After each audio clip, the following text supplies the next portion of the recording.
Coming up on the news at Ryder, a professor has just come back from an archaeological dig.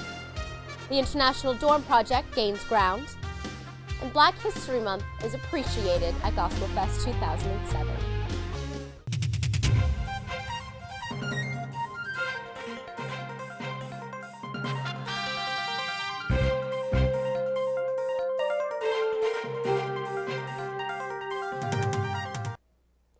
Welcome to the news at Ryder. I'm Katie LaCourte.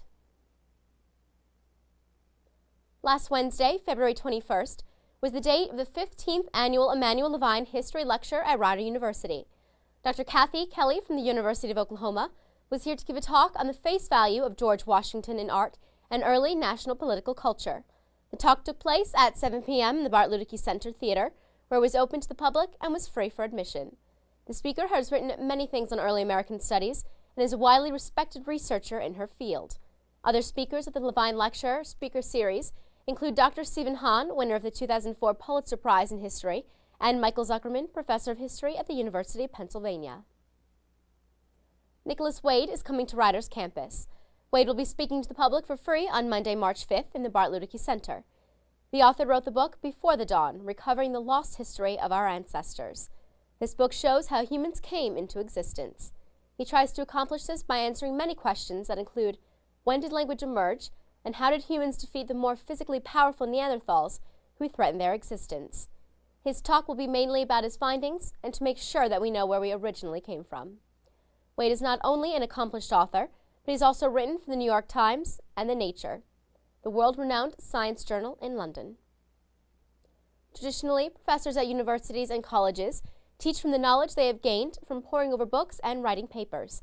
But there is one professor here at Ryder that, with the knowledge he has learned, applies it differently to his field, literally. I had the opportunity to catch up with him. Dr. W.B. Gallagher, adjunct professor in the Geological, Environmental, and Marine Sciences Department, and professor of the Mesozoic Ruling Reptiles course, not only teaches about dinosaurs, but he digs them up. For the past few years, Dr. Gallagher has been part of an excavation team in Patagonia, a bare, desolate place, once lush during the time of the dinosaurs, located in South America. He has just returned from a recent trip to Patagonia and believes that this expedition has been successful. This dig in Patagonia is one of the most interesting things I've been in on the last year or so. And this is a gigantic dinosaur that we're excavating from near the end of the age of dinosaurs. The specimen itself is interesting, and there are new pieces of it coming out all the time. Some of the most interesting pieces, which were actually found last year, were a piece of the muzzle, the forefront of the jaw, and a tooth. And that's intriguing because a lot of these bigger, long-necked sauropod-type dinosaurs do not have skulls associated with them. Dr. Gallagher's expertise covers the mass extinction event that ended the age of the dinosaurs and the circumstances surrounding it 65 million years ago.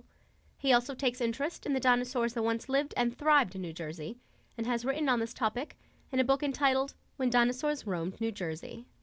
Gallagher's interest in dinosaurs began when he was only 7 years old.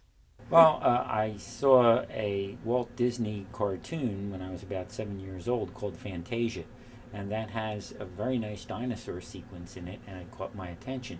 And for my 8th birthday, I got a membership to the Academy of Natural Sciences in Philadelphia, which was near where I lived.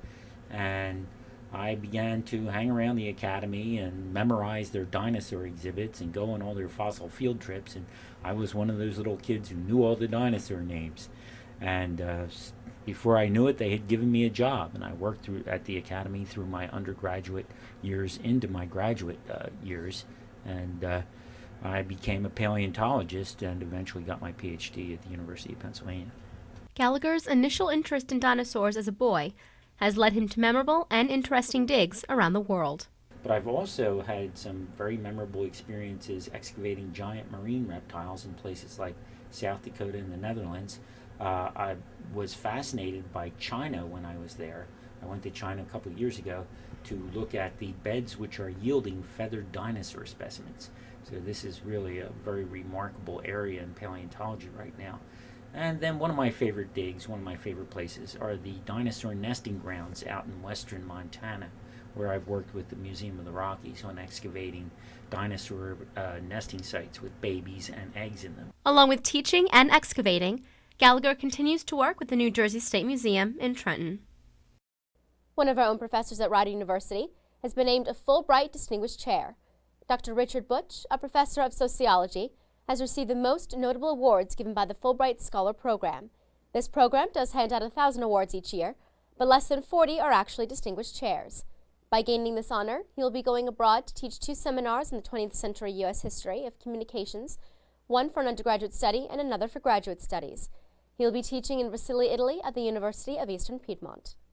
Starting next spring, March 1st, Butch will be teaching in Italian and giving English readings. When he returns, he hopes to take his experience to the classroom at Rider and offer it here. A student going to study abroad occurs every semester. One individual on Rider's campus took this to the next level. Rider community scholar Josabel de la Cruz was able to go to Jamaica. She was one of the 7 students from Rider that went on the trip. They were gone over winter break from January 4th to the 19th, serving in Jamaica, West Indies. There they taught at different schools and worked at one orphanage. The opportunity has opened her eyes to a different world than what she first saw. She's been able to see both sides of the Jamaican culture, the rich and the poor. If you would like to get involved like Dela Cruz, contact either Reverend Nancy Schlutter, Rider's Protestant chaplain, or Don Brown, Director of Rider's Center for Multicultural Affairs and Community Service. Rider University's continuing goal to enhance global perspectives will expand with the introduction of an international residence hall. Elizabeth Manicki has the details. The 2007 fall semester will offer something new for Rider students, an international residence hall. I asked Associate Director of Residence Life, Stephanie Pollock, what this new residence hall will be. Bottom line is it's a building where both American students and students from other countries can live who are interested in being exposed to international cultures, foreign languages, anything to do with a global perspective. Stephanie Pollock attended the first meeting on the International Residence Hall, which was held to offer information for students and to gauge interest in this new residence opportunity. My initial concern was that it wouldn't have a good turnout. Many students, they're just loyal to the building that they live in now. So I was happy to see that there were a good number of students who were willing to change their location to participate. Dr. Stefan Netan was also part of the meeting. I think it will be really a great opportunity for them to share their life with different cultures and to get to know them and not to be so afraid with the idea of somebody being different. I think as it's something new, students are still a little waiting because it's a pilot project, but I'm sure that with time it's going to be a great and very big program. It's a great idea. It's something for me and other students to increase our knowledge and horizons of other cultures. I mean, sometimes we're so narrow-minded. I think we're not given the chance, to increase our horizons. I asked Stephanie Pollock who will be able to live in this new hall. You don't have to be a language major. You don't have to be a global business major. Anybody who just wants the exposure to different nationalities. One current residence dorm will become the new International Residence Hall. Well, we've identified G, and we're hoping to, over the next year and a half, make it happen on the first floor. This is very new. I never heard anything like this. I mean, there's a freshman dorm, of course, but international dorm, it's a creative idea, and it's really great. I'm Elizabeth Milnicki for the News at Rider. The Student Senate met Tuesday to discuss next semester's housing issues. Nicholas Balassi has the news brief. Director of Residence Life, Stephanie Pollock, told the Senate that there are going to be some changes to who is housed in certain buildings. Talk about Ridge House. Ridge House in the past has been a graduate residence hall. All rooms have been double singles. Next year it will be some graduate housing, but only those students who have lived there in the past will be grandfathered and will be permitted to stay. But as grad students graduate, we will freeze out those rooms for undergraduate housing.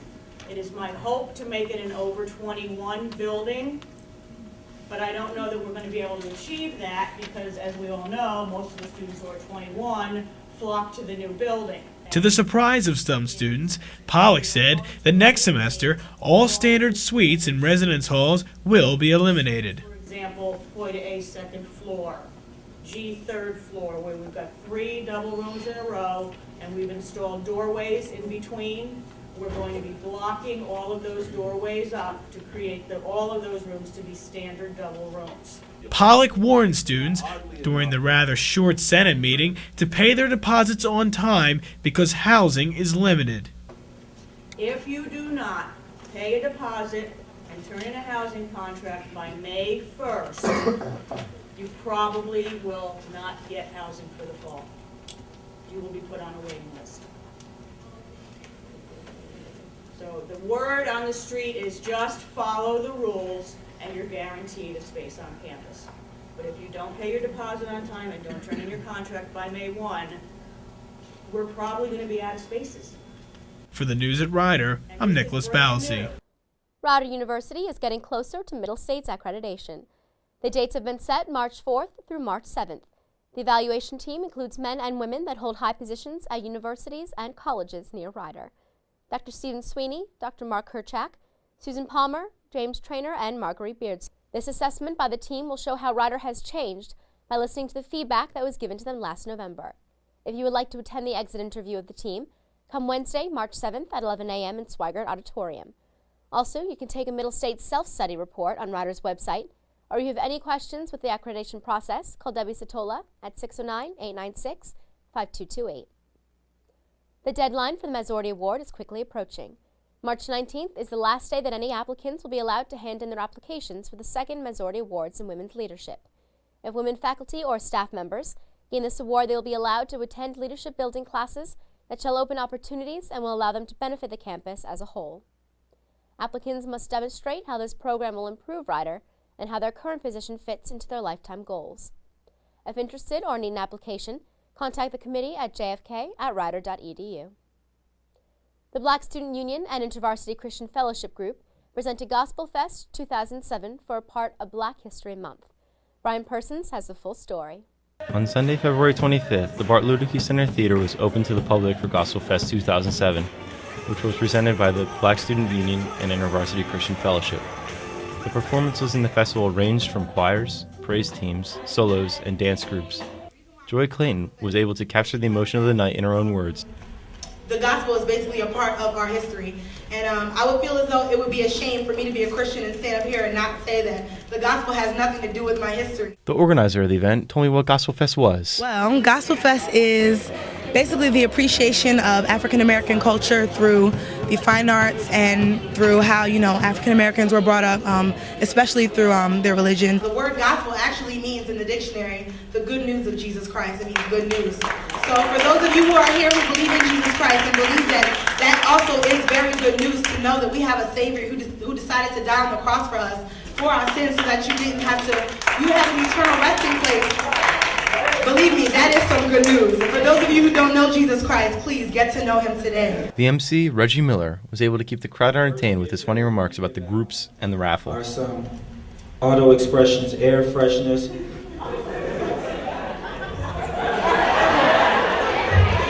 Y'all ain't right.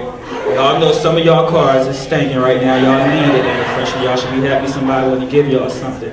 After the show, Reggie was able to answer the question, what does the BSU do? We have our Color of Music closing ceremony coming up this Tuesday right here in the BLC Theater. Gospel Fest. We sponsor a Rider basketball game. We have a Bronc Buffet. So there's just a bunch of events we do throughout the month of February and throughout the whole year at that. If you were unfortunate not to attend, here are some of the sights and sounds you missed during the night.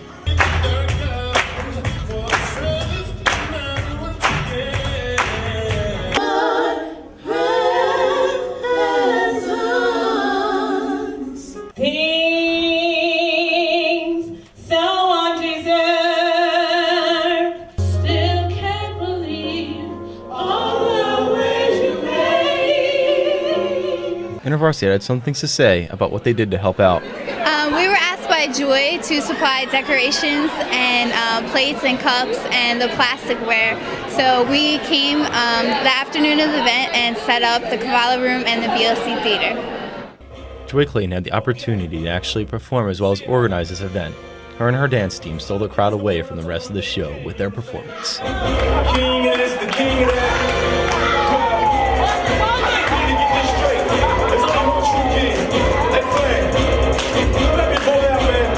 Let's get into this one, man. This has been Brian Persons for the News at Rider. The Rider women's basketball team is taking part in community service project for Black History Month. Kelly Dixon has the details.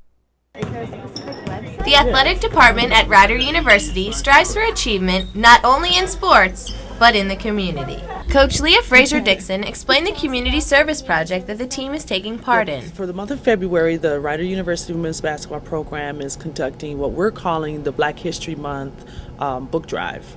And what we're trying to do is collect children's books. They could be gently used or brand new books for children. And we want to donate those to a local hospital here in the area. We've selected Capital Health System. I believe that's how you say it. And what we're going to do is for this entire month, gather as many books as we can, and then make a donation of those books to the children's ward. And I believe it's called the Critical Care Unit of Capital Health System. Some team members feel that community service not only benefits others, but also makes them stronger as a team. I love community service. It's nice to give back to the community. I've been so privileged to have a lot in my life. It's kind of nice to give back. Yes, definitely. So we can support other people that need help and I guess bond more as a team. But the women's basketball team has been no stranger to community service. We've done, we helped out with food in November. We did Toys for Tots in December. So each month we try to do something to serve. As the women's basketball team prepares for their game at Manhattan, they are also taking their influences off the court by becoming involved in the children's book drive.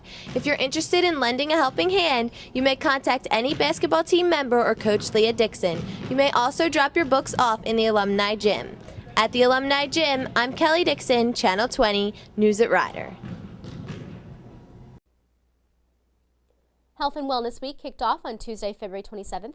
I Love My Body t-shirts were distributed at Daly's Dining Hall from noon to 1 p.m.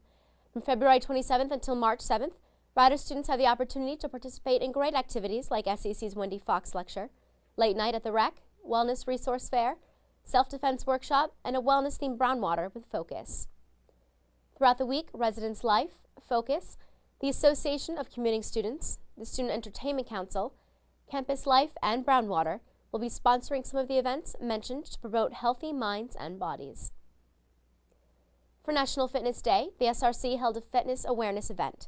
Free massages, healthy eating tips, and recreational events were all part of the event. Sean Rainey has more. On Thursday, February 22nd, the Student Recreation Center held National Recreational Sports and Fitness Day. Students filled the SRC to learn about food nutrition, health awareness, get free massages, and have an overall good time. I spoke with Dave Koistra of the SRC about what the SRC expects to get out of the event. Basically, we want to promote health and wellness. We want to make sure people will come out to the gym, know things. Get to know basically, what they should be doing at the gym, how they could eat healthier, live healthier, and basically just kind of promote a healthy lifestyle for them. I think it'll definitely bring a lot more people here. In the seminar room of the SRC, Rider clubs and sports held a question and answer session to prospective players about their various activities. Some of the clubs present were Rider Club Baseball, Ultimate Frisbee, and the equestrian team. All club sports and activities are always looking for new members to join their team. Jason Sophia of the Frisbee team told me how his team is able to get new members. It's really cold out right now, so nobody wants to play Frisbee. But when spring hits, we usually get more people. People just want to mess around, throw the disc. Sometimes they get interested, come actually play a game. That's how we usually hook them. The free massages offered by the SRC were a huge success, with lines stretching more than 10 at a time. Nicole Composto shared her thoughts about the day's events. I heard there were free massages and that they had some cool things going on here. So during my break at work, we came over and I got a massage, and it was really relaxing. Well, it's always good to be healthy. You hear more and more about people getting sick, and it's because of the lifestyle they lead or because of not being active or eating junk all the time. So I figure it's never too late to change your lifestyle. This has been Sean Rainey, Channel 20, News at Rider. If you're interested in getting a fitness assessment, go to the SRC office for more information. Coming up in the Yvonne Theater, the dance students, alumni, and 2 faculty members will be dancing with the Rider University Band. The talents playing in the band include drummer Eric Amato and pianist Jonathan Benjamin, and from Riders faculty, keyboardist Dr. Philip Orr and clarinetist Dr. Jerry Reif.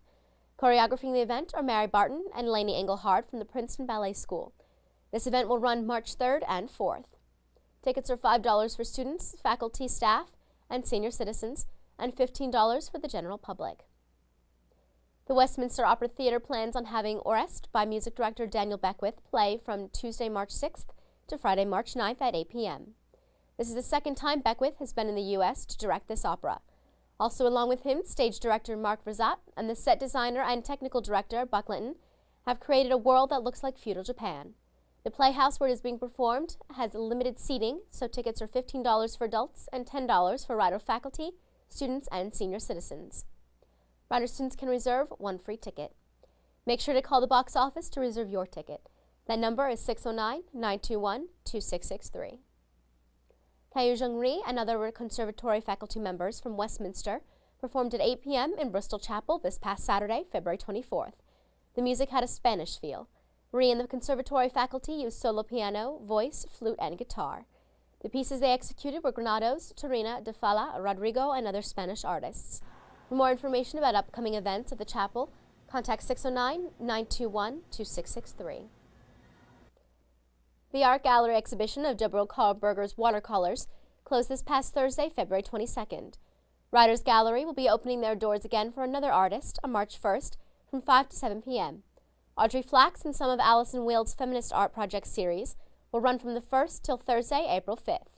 By Rider allowing this exhibition, it will be following the trend of national museums. Starting in 2006, museums, universities, and other institutions started showing the 1970s women's art movement. Flax and Wield's paintings show a contemporary practice of art and should be a breath of fresh air for the public in the Art Gallery.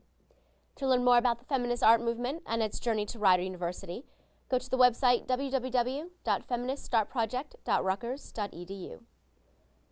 Rider University students are needed for the slogan and t-shirt design competition held by the Foreign Languages and Literatures Department. They want to show their pride by adopting a slogan and putting it on a t-shirt. The slogan should be eye-catching and have an international tone. Make sure the saying captures the spirit of the foreign languages and will look great on a t-shirt. The contest is open to all spring 2007 foreign languages students.